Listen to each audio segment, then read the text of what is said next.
자, 웨스트민스터 신앙고백서 강의 25강입니다.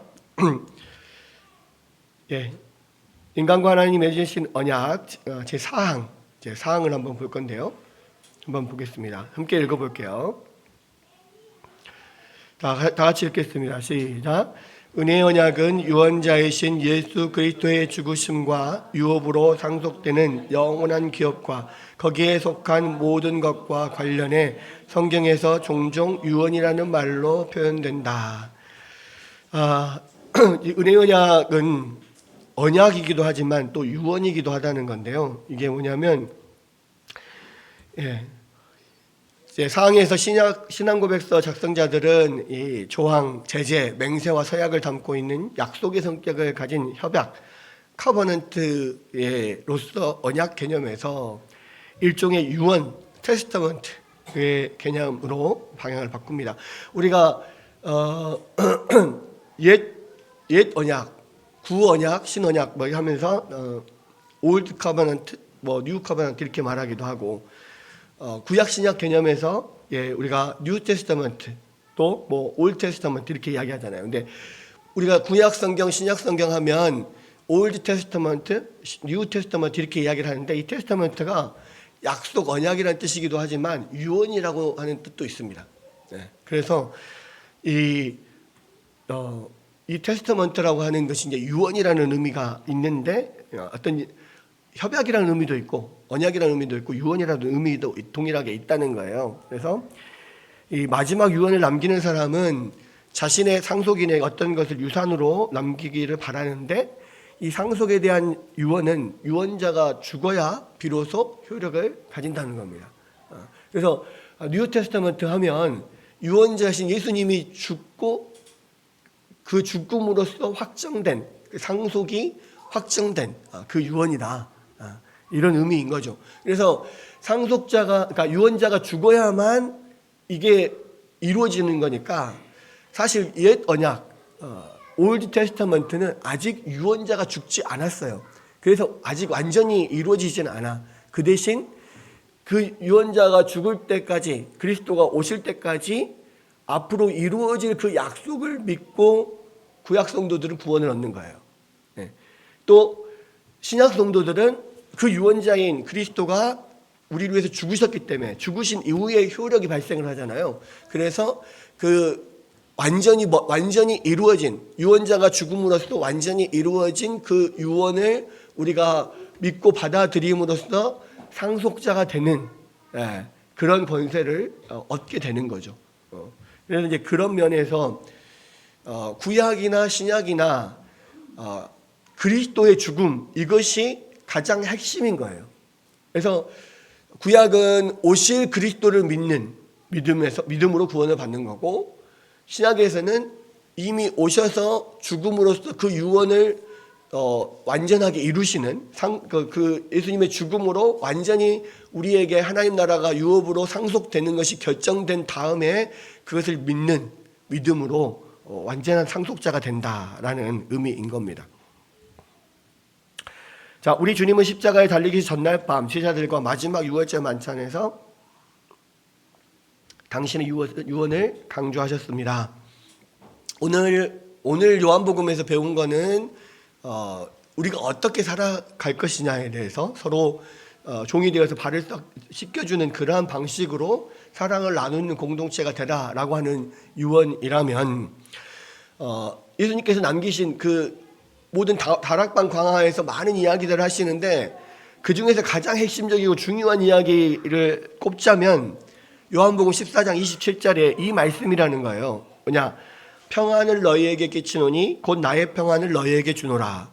내가 주는 것은 세상이 주는 것과 같이 아니하니라. 너희는 마음에 근심하지도 말고 두려워하지도 말라. 여기서 이 평안은 영어로 말하면 peace입니다. peace. 그러니까 평안, 평강, 평화 다 같은 단어예요. 피스입니다. 히브리어로는 샬롬이에요. 내가 너희에게 샬롬을 주느니 이렇게 되어 있어요. 근데 이 샬롬이 단순히 예수님께서 이제 날이 밝으면 십자가에서 죽으시고 제자들을 떠날 것이다라고 할 때에 그 말씀을 하실 때 제자들이 다 두려워하거든요. 근데 너희는 두려워하지 마라. 내가 너에게 평안을 주겠다라고 말씀하신 게 단순히 제자들을 위로하고 격려하기 위해서 주신 말씀이 아니라 내가 너에게 평화를 주겠다.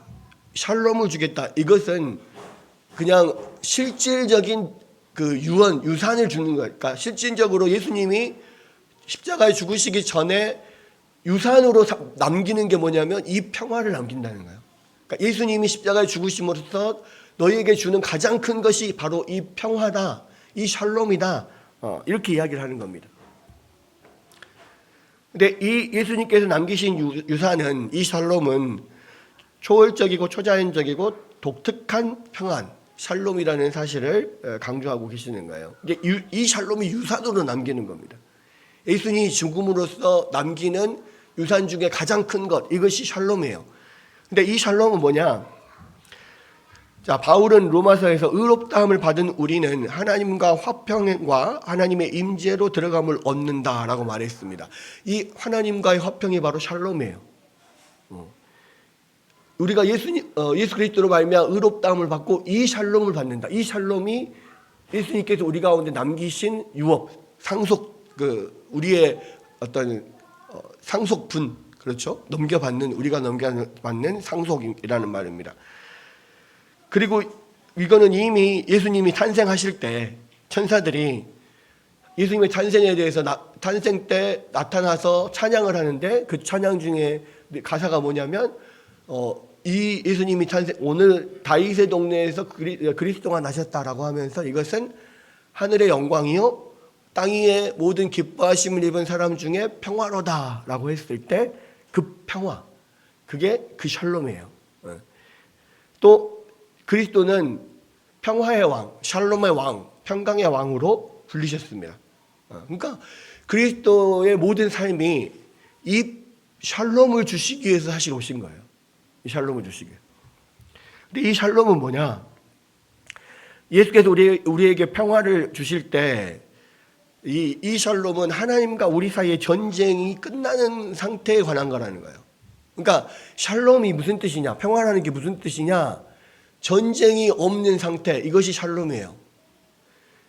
근데 이것은 세상의 평화와 달라.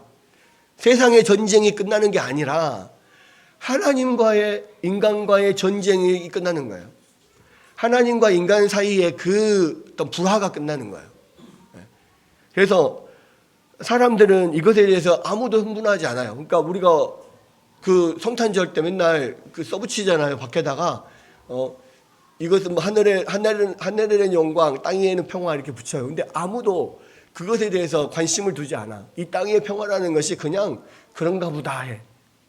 근데 이 평화는 땅 위에서 전쟁이 없는 상태를 말하는 게 아니고, 땅 위에서 우리가 편안한 상태를 말하는 게 아니고, 하나님과 우리 사이에서 하나님의 진노가 멈췄다. 하나님과 우리의 전쟁이 끝났다는 이야기예요. 하나님의 진노를 받고 우리 저주를 받는 그 상태가 끝난 거예요. 그리고 하나님과 우리 사이에 평화가 온 거를 말합니다.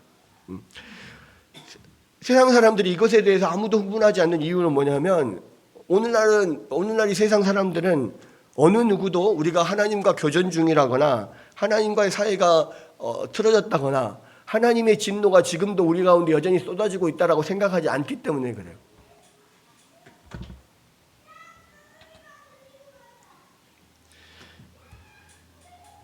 그런데 성경은요, 우리가 본성적으로 하나님의 원수들이고 하나님의 진노는 그분에게 반역하는 사람들을 계속해서 향해 있다라는 것을 이야기하고 있습니다. 그러니까 바로 예수님께서 하시는 일이 뭐냐면 이 반목을 치료하는 거예요. 이게 바로 예수님이 오신 이유이고 이것이 바로 복음이 말하는 겁니다. 그게 복음이에요. 그러니까 우리가 뭐 그런 거잖아요. 8.15 광복 때 다들 이제 그 일본 천황이 무조건적 항복을 선언함으로써 모든 사람들, 우리나라 사람들이 다 대한독립 만세하면서 막 기뻐서 나왔잖아요. 그건 뭐냐면 그들의 지배 상태, 식민 상태가 끝난 거잖아요. 전쟁이 끝났다, 이 말이거든요. 그러니까 다 나와서 기뻐해요. 이제 그 식민지 상태가 끝났어. 압제받는 상태가 끝났어. 또 한국 전쟁이 끝났을 때도 마찬가지고요. 전쟁이 끝나면 다들 기뻐합니다. 전쟁의 그 참혹함을 알잖아요.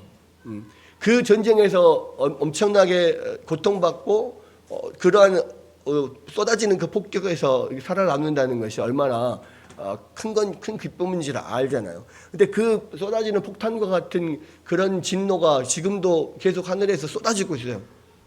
근데 그것을 멈추신 분이 예수님이라. 예수님이 죽으심으로써 이 평화가 우리에게 온 거예요.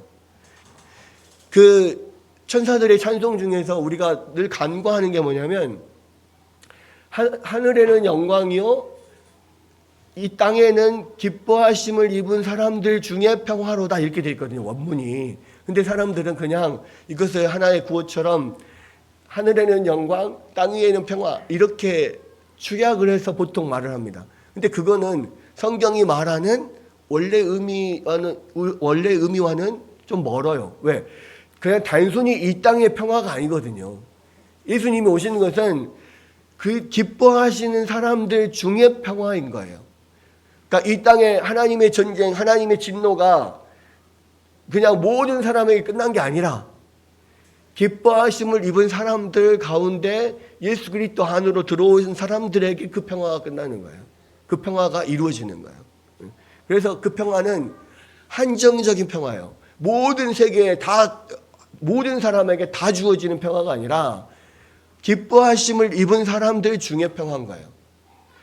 하나님의 기뻐하심을 입은 사람들만이 예수 그리스도를 믿고 예수 그리스도 안으로 들어올 수 있거든요. 그래서 그 쏟아지는 막 엄청난 폭격처럼 비행기에서 그 폭격기에서 막 쏟아내려지는 그 폭탄에서 살아남는 방법은 우리가 벙커 안으로 들어가는 거거든요. 그것을 충분히 막을 수 있는 벙커 안으로 들어가는 건데 예수님이 그런 벙커의 역할을 하시는 거예요. 누구든지 예수 그리스도 밑으로 들어오는 모든 사람들은 그 폭탄처럼 떨어지는 하나님의 진노에서 다 살아남을 수 있고 안전할 수 있다. 그래서 그들의 그 안으로 들어온 모든 사람들은 하나님 기뻐하심을 입은 사람만이 들어오잖아요. 그래서 기뻐하심을 입은 사람들 중에 평화로다. 그것이 우리가 기뻐하는 이유고 하나님을 찬양하는 이유예요. 그게 천사들의 찬양으로 들려지고 있는 겁니다. 그래서 이 복음은 화해, 깨어진 관계의 회복, 전쟁의 종결에 관한 것입니다. 그래서 예수님의 유산의 중요한 국면은 우리와 하나님 사이의 전쟁이 끝날 때 얻어지는 초월적인 평화인 이 샬롬이다.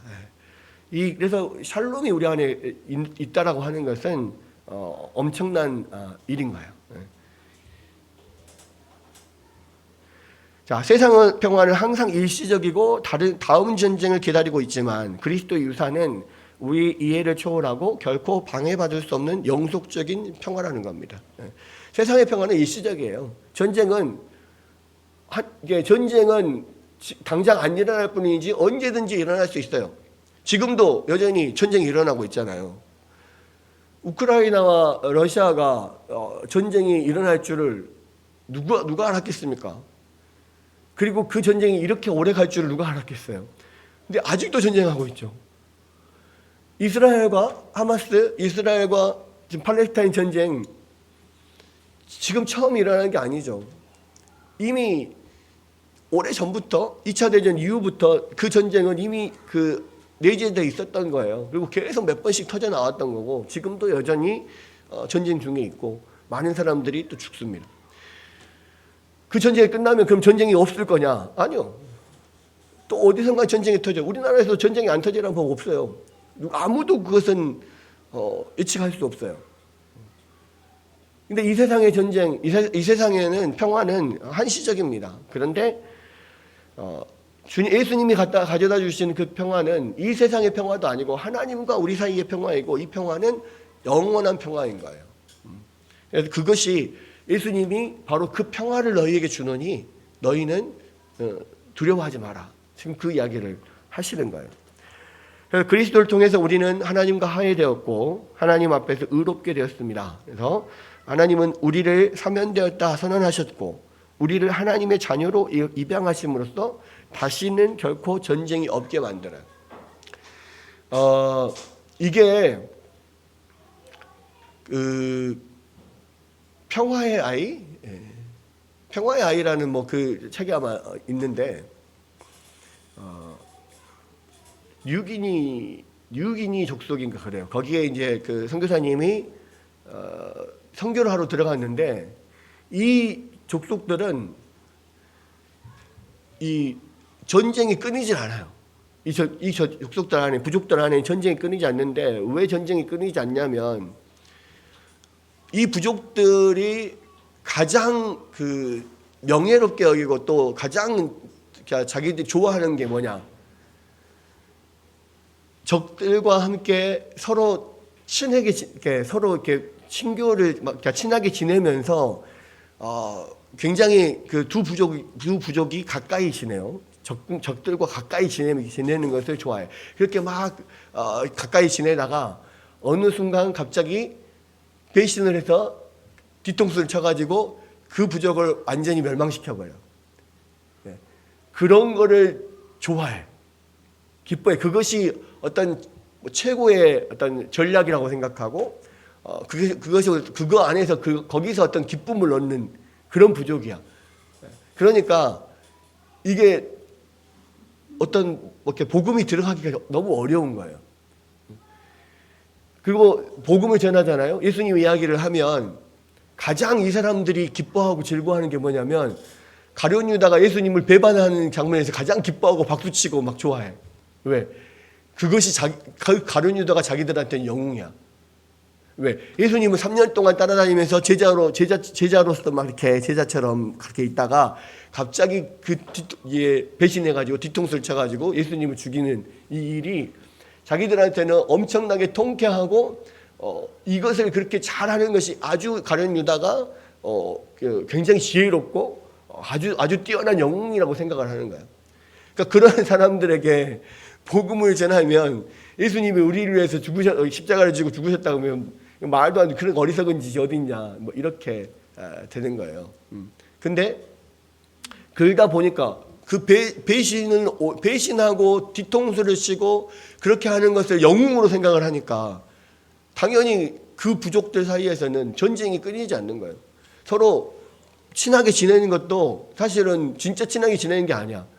기회를 봐가지고 내가 뒤통수를 빨리 저 사람보다 먼저 뒤통수를 쳐가지고 내가 이겨야지 막 이런 느낌으로 하니까 전혀 그 안에서는 부족 간의 평화가 이루어지지 않아요. 평화로 보지 않고 믿음이 없어요. 서로 신뢰하지 않아. 맨날 싸워. 맨날 뒤통수 쳐. 근데 뒤통수 쳐가지고 이기는 거를 영웅이라고 생각해. 복음이 들어갈 수가 없잖아요. 근데 그렇게 되니까 이제 하도 전쟁이 많으니까 이게 전쟁이 끊이질 않잖아요. 그러니까 이제 자기들끼리 그 전쟁의 폐해가 너무 크다 보니까 이제 못 견디겠는 거죠. 그래서 자기들 안에 어떤 전통이 하나 생겼어요. 그게 뭐냐? 부족 간에 진짜 평화를 맺으려면 평화의 아이라고 이쪽 부족의 추장 갓난 아이를 다른 쪽 부족의 추장에게 양자로 줘. 이쪽 추장 아이를 그쪽 추장에게 주면 그쪽에서 그 아이를 받아서 양자로 키우면서 그 아이가 생존해 있는 때까지는 서로가 믿을 수 있어. 서로 전쟁이 없이 그냥 믿는 신뢰의 관계가 이루어지는 거예요. 그렇게 하기로 그 아이가 살아있는 동안까지는 절대로 우리가 뒤통수 치지 말자. 이게 이제 서로 그 안에서 약속이 돼 있어. 그래서 그 평화의 아이를 통해서 그 부족이 화해가 되는 거예요. 그러니까 이 선교사님이 그거를 알고 이 평화의 아이가 바로 하나님이 우리에게 주신 그리스도다 이렇게 이야기를 하는 거예요. 하나님과 우리 사이에서는 계속 전쟁이 일어났지만 하나님 편에서 이 평화의 아이인 그리스도를 우리에게 주셔서 우리를 위해서 죽게 하셔서 결국 이 평화를 이루신 거다. 너희들의 부족의 그 평화의 아이와 똑같은 거다라고 이야기를 하면서 이제 드디어 이 사람들이 어떤 그 복음을 받아들이기 시작했다라고 해요. 근데 바로 그런 겁니다. 뭐냐면 우리가 하나님의 원수인데 하나님 편에서 당신의 아들을 우리 가운데 주셔서 그 아들을 죽이시고 우리를 당신의 자녀로 입양을 하신 거죠. 그럼으로써 평화가 이루어지는 거예요. 그럼으로써 다시는 전쟁이 없어져요. 왜?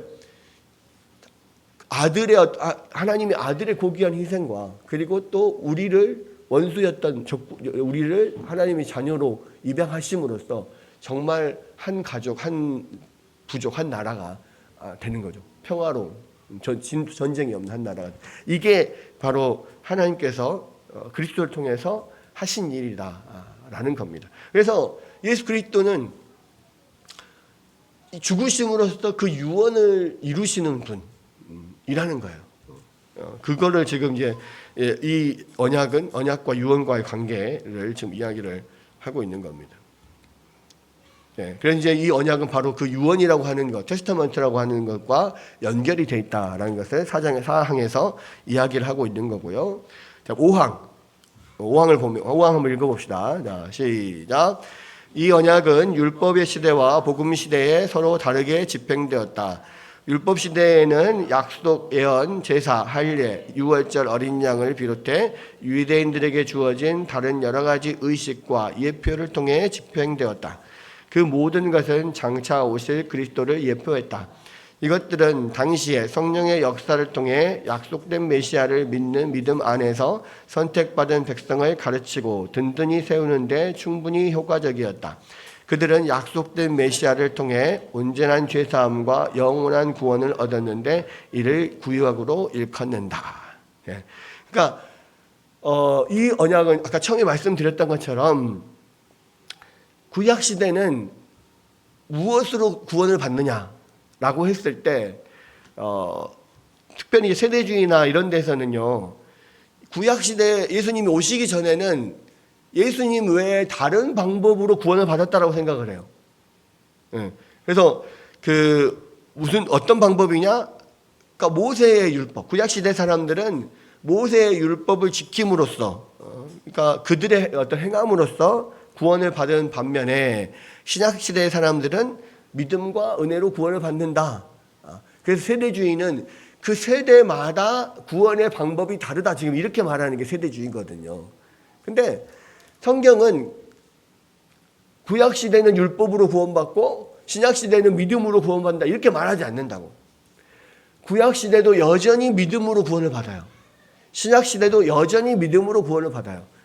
근데 그 믿음은 구약 시대는 아직 오시지 않았지만 오실 메시아에 대한 여러 가지 예표들을 통해서 어떤 제사나 할례나 유월절 어린 양 그런 많은 메시아를 나타내는 여러 가지 장치들을 통해서 그 메시아를 믿으면서 소망하는 그 마음 안에서 오실 메시아를 통해서 구원을 받는 것이고, 그 오실 메시아를 믿는 믿음에서 구원을 받는 거고, 신약에서는 이미 구약을 다 이루시고 이미 오신 메시아를 믿음으로써 실제적으로 구체적으로 믿음으로써 구원을 받는 거예요. 그런데 구약이나 신약이나 똑같이 예수님을 믿고 구원받는 건 똑같단 말이에요.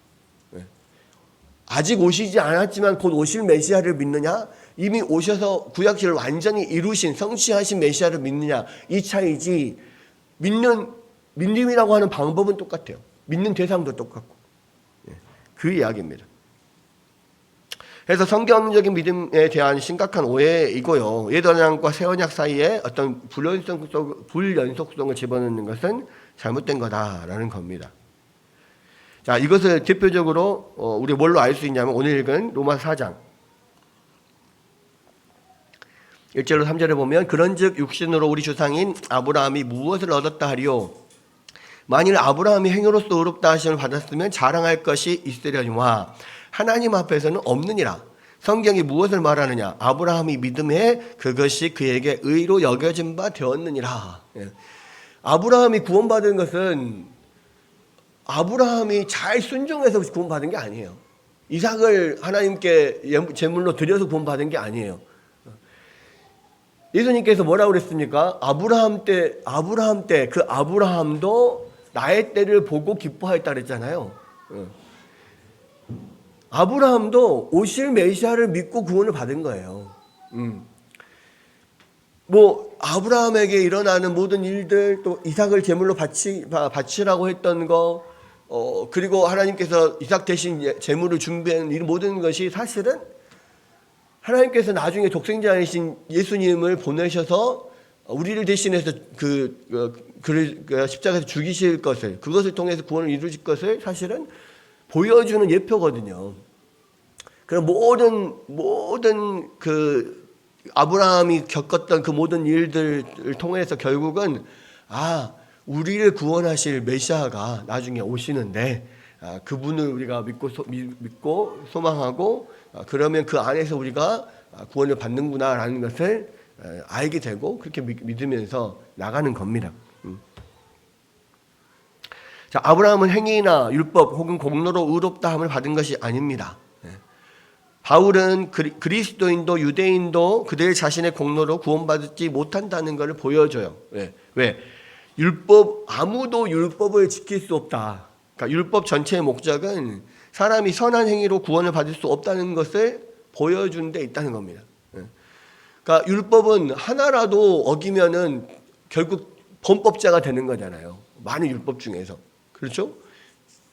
그러니까 예를 들어서 우리도 많은 법이 있어요. 근데 하나라도 어기면 다 범법자가 돼요. 내가 신호를 위반했어.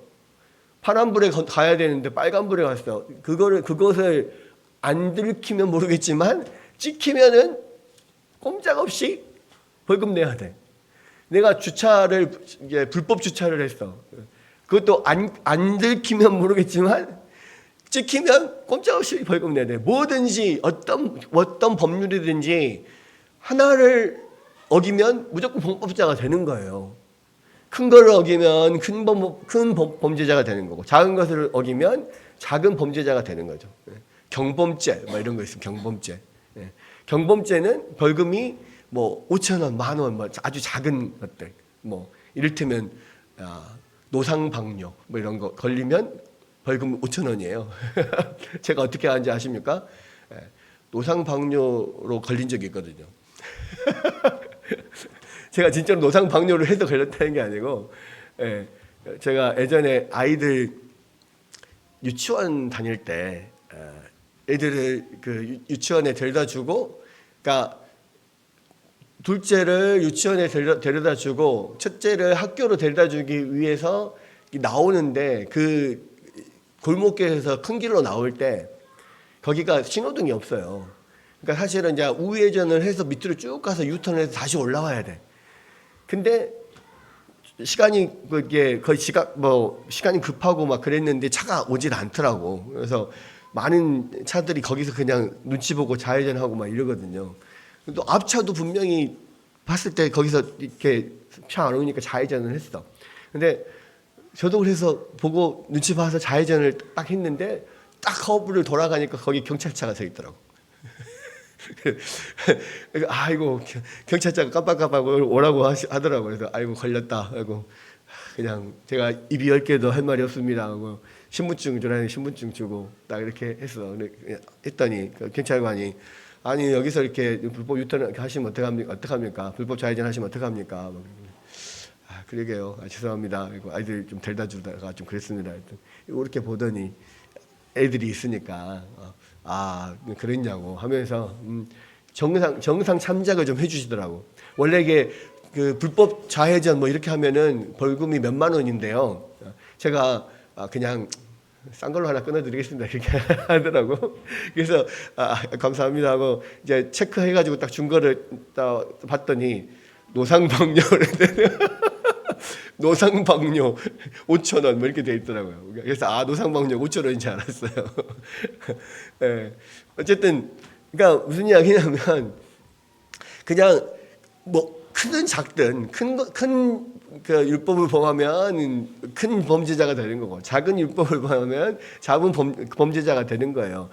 뭐든지 법은 하나라도 어기면 범법자가 되는 거거든요. 그래서 하나님의 율법도 마찬가지입니다. 하나님이 세우신 율법들이 있는데 그 중에 하나라도 안 지키면 범법자가 되는 거예요. 의인 되지 못해. 그래서 결국은 우리가 그러면 그 많은 하나님의 율법을 다 완전하게 다 지키고 순종할 수 있냐?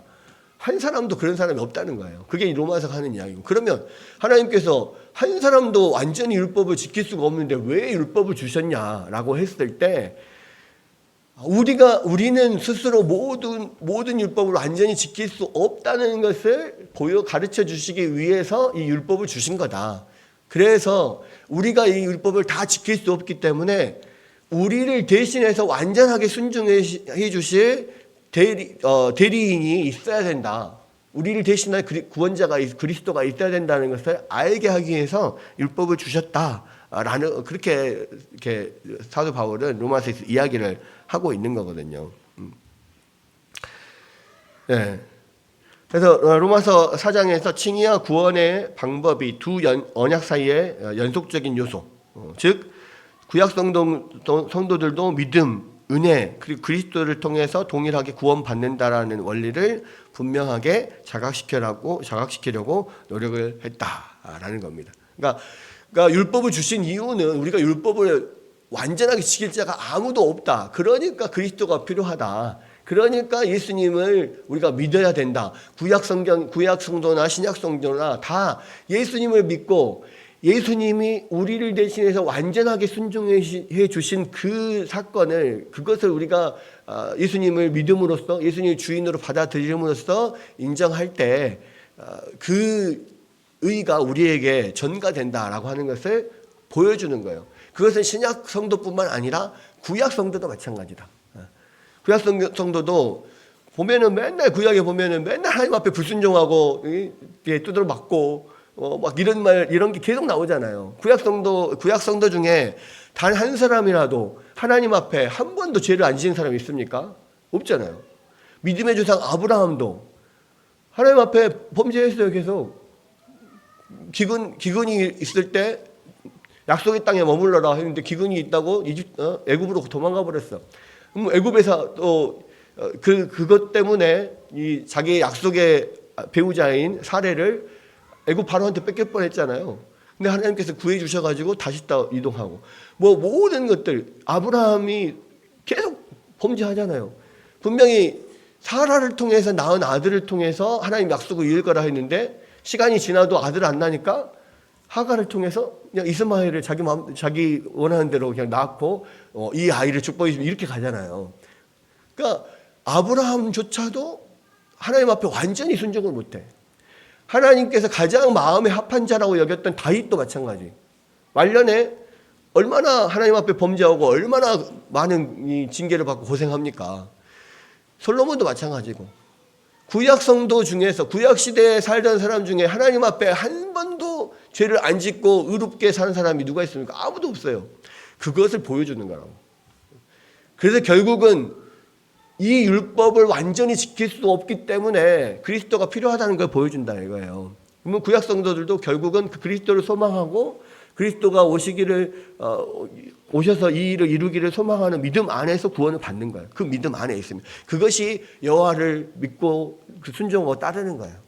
앞으로 어떻게 될지는 몰라요. 어떻게 메시아가 어떤 식으로 올지는 몰라. 그러나 그것을 소망하면서 지금 하나님의 말씀을 계속 순종하면서 그 안에 그 소망을 가지고 거하면 하나님께서 그 소망 안에서 예수님이 나중에 하실 그 일을 통해서 이 사람들을 구원하겠다. 이게 이 사람들이 갖는 믿음이라는 거예요. 오실 그리스도를 소망하고 그 안에서 하나님을 붙잡고 의지하는 거, 약속을 붙잡고 의지하는 거. 신약 성도들은 이미 오신 예수님을 믿고 받아들이고 그 안에서 우리가 예수님을 따라 사는 거. 이게 결국 믿음으로 사는 거거든요.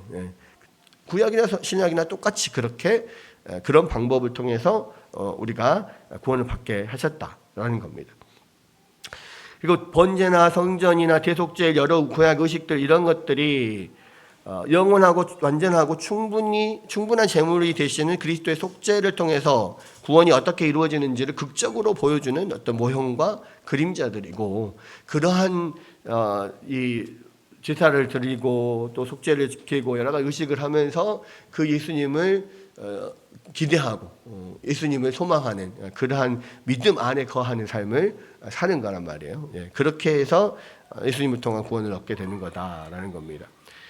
그래서 옛 언약과 새 언약의 사이는 약속과 성취의 차이라는 거예요. 예수님께서 오셔서 이루는 그것을 그 약속을 기다리는 믿음이고, 또 신약에서는 그 성취된 것을 믿는 믿음이고, 그런 거라는 거예요. 자, 아브라함과 구약의 다른 사람들은 예수께서 세상에 오시기 전에 살았지만 그럼에도 불구하고 그들의 구원의 근거는 그리스도의 의였다는 거예요. 그리스도께서 행하신 일. 창조 이래로 어떤 사람이든지 하나님 보시기에 의롭게 되는 유일한 방법은 행위에 의한 거예요. 그러니까 완전하게 순종하는 것이 이 하나님 보시기에 의롭게 되는 건데, 이 완전한 순종은 우리가 할 수 있는 게 아니야. 오직 예수님만 하실 수 있는 거잖아요. 그래서 예수님이 온전히 이루신 것을 구약 성도들은 소망하면서 그 앞으로 예수님께서 우리를 대신해서 완전히 순종하실 것을 바라보는 믿음으로 구원을 받는 거예요. 우리는 예수님께 완전하게 이루신 의를 우리가 예수님을 믿음으로써 우리 것으로 받음으로써 그렇게 구원을 얻는 거고, 결국은 하나님께서 의롭다 하시는 근거는 의로운 행위예요. 근데 그것이 우리에게서는 나올 수 없기 때문에 그리스도의 행위로서 우리가 대신 그것을 구원을 받는 거죠. 그 이야기입니다. 자, 그래서 은혜 언약은 행위 언약을 폐지하는 것이 아니라 우리를 위해서 행위 언약을 성취하실 다른 어떤 사람을 준비하시는 거라는 거예요. 그래서 은혜 언약은 행위가 없이 구원받는다, 이게 아니에요. 그 행위로 구원을 받는 거예요. 그런데 그 행위가 우리가 아니라 예수님의 행위로, 우리 대신 완전하게 그 의를 이루어줄 그분의 행위로 구원을 받는 것, 그것이 은혜예요. 그래서 우리가 하지 않아도 다른 사람 행위로 구원을 받을 수 있기 때문에 그것이 우리에게 은혜로 주어지는 거다, 이렇게 이야기를 하는 거라는 거예요. 그래서 우리가 믿음으로 의롭다함을 받는다라고 할 때 그것은 바로 우리가 그리스도의 완전한 행위로 의롭다함을 받는다고 말하는 것에 대한 신약적인 요약이다. 믿음으로 의롭다함을 받는다는 그거예요. 믿음 자체로 의롭다함을 받는 게 아니라 그리스도의 완전한 행위를 내가 믿는 것으로 그 그리스도의 완전한 의가 나에게 오게 되는 것을 믿는다는 의미라는 거죠. 그래서 그 의미를 우리가 잘 알아야 됩니다. 많은 경우 믿음으로 의롭다함을 받는다고 했을 때 믿음 자체가 의인지 알아요. 근데 아니에요. 믿음은 그냥 연결 통로일 뿐이에요. 연결 통로. 의인은 어디서 오냐면 예수님의 완전하신 행위에서 오는 거예요. 그래서 행위 언약과 은혜 언약은 완전히 다른 언약이 아니란 말이에요. 행위로 의롭다함을 받아요. 행위 언약에서나 은혜 언약에서나. 그런데 행위 언약에서는 우리의 행위를 통하여서, 우리의 완전한 행위를 통하여서 의롭다함을 받는 건데 아무도 그렇게 될 수가 없잖아요. 아담조차도 안 됐으니까, 못했으니까.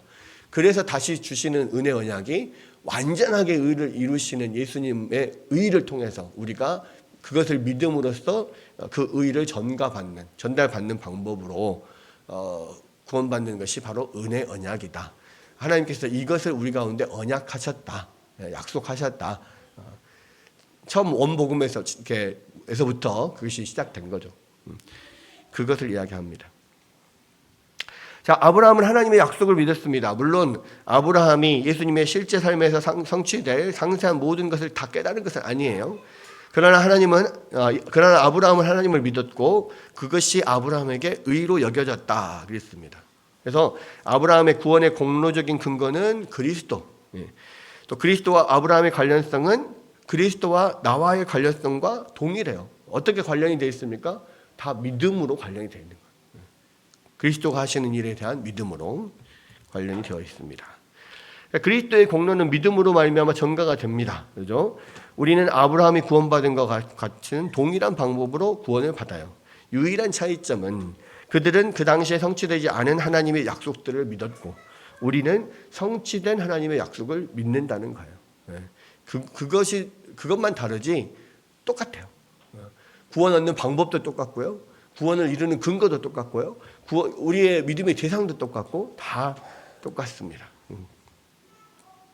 자, 이렇게 해서 인간과 맺으신 하나님 언약, 은혜 언약 부분에 구약의 부분을 살펴봤어요. 이제 다음 주에는 신약을 새로운 뉴 테스터먼트를 보고 그 다음 강의로 넘어가도록 하겠습니다.